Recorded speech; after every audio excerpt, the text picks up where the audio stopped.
Olá, sétimo ano, sou o André, professor de Ciências. No vídeo de hoje, nós vamos começar a revisar nossos conteúdos. Hoje falaremos sobre força. Vamos lá?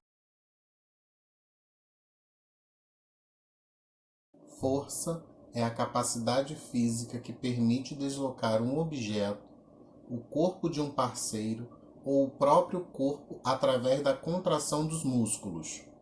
Na ciência, força e movimento são dois conceitos fundamentais. Sem as forças e o movimento, nada aconteceria ou existiria no universo. Esses dois conceitos se unem em torno de uma temática, denominada dinâmica, utilizada pela ciência para explicar de que forma os objetos se movimentam quando as forças atuam sobre eles. Para produzir ou modificar o movimento de qualquer objeto, são necessárias ações de forças.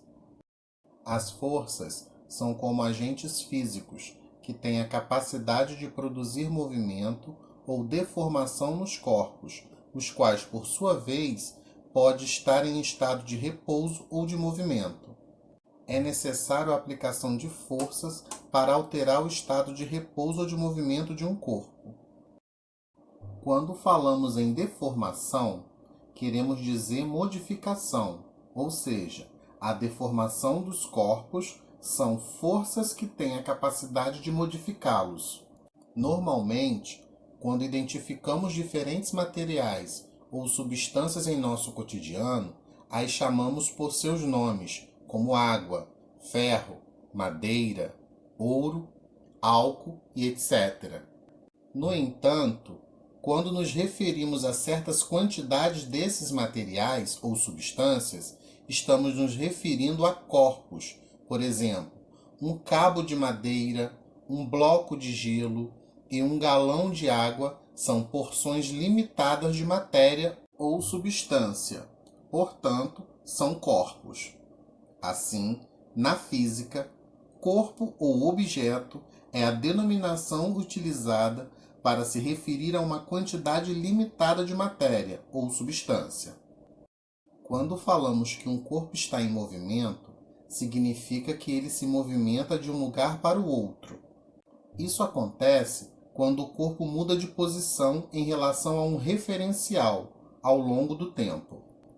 Quando o contrário ocorre e ele não se move, dizemos que um corpo está em repouso, isto é, ele mantém a mesma posição ao longo do tempo em relação a um referencial.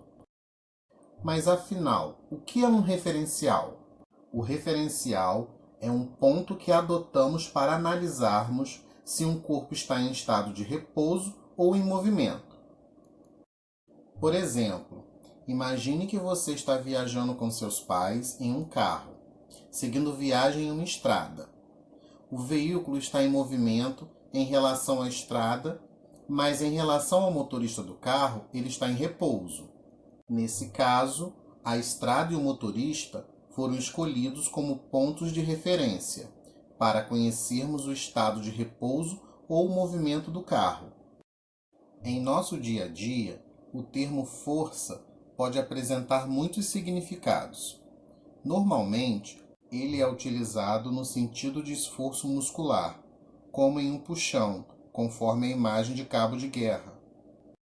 As forças aplicadas em um corpo podem alterar o seu movimento, acelerando ou desacelerando, ou mesmo alterando sua direção. Há ainda a possibilidade dessas forças se equilibrarem de forma a não alterar o movimento do corpo. Para compreender a ação de uma força, imagine um grupo de crianças brincando de bola. No decorrer da brincadeira, cada criança aplica na bola uma força que altera o seu estado de movimento. O que acontece com o movimento da bola durante a brincadeira depende do modo como cada criança aplica a força nela. Dessa forma, ela poderá se movimentar em diferentes direções, rápida ou lentamente. É importante lembrar que, para que haja alteração do estado de movimento, é necessário a ação de forças. Para saber como o movimento adquirido pela bola será, é preciso conhecer a sua intensidade, sua direção e o seu sentido. A intensidade corresponde à força com que o menino chuta a bola. A direção, à ação da força, que no caso da bola é na horizontal. O sentido corresponde ao lado para qual aponta a força. Grandezas que são determinadas a partir da intensidade, direção e sentido são denominadas grandezas vetoriais. A força é representada por um vetor e o seu efeito depende das suas características vetoriais, isto é, da sua orientação, da sua intensidade e do ponto onde ela está aplicada. A orientação é uma das características que pode representar uma força, ou seja, é o que define o modo como a força está agindo a partir das grandezas de direção e sentido. Uma outra característica das forças é a intensidade, ou módulo. A intensidade corresponde ao valor numérico de uma força aplicada em um corpo, o que nos permite saber se essa força é intensa o suficiente para realizar a ação desejada. O Sistema Internacional de Unidades, SI, é o responsável pela padronização das unidades de medida no mundo. Segundo o Sistema Internacional de Unidades, a intensidade de uma força é representada por uma unidade de medida chamada Newton, em homenagem ao físico Isaac Newton. O Sistema Internacional de Unidades foi criado para que fosse possível padronizar as unidades de medidas, independente do país em que se está ou de seu uso.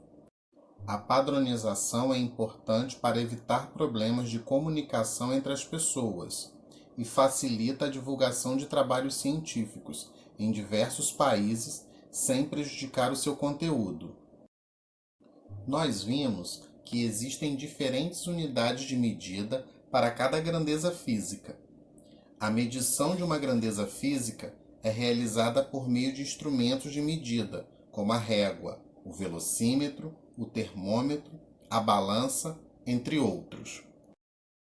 As grandezas físicas podem ser vetoriais ou escalares.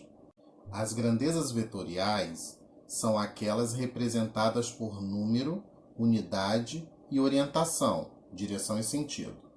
As grandezas escalares são representadas apenas por número e unidade, não necessitando de orientação para descrevê-las. Temperatura, tempo e massa são exemplos de grandezas escalares.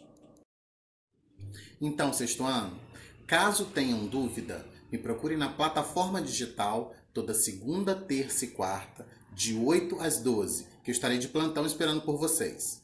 Tchau!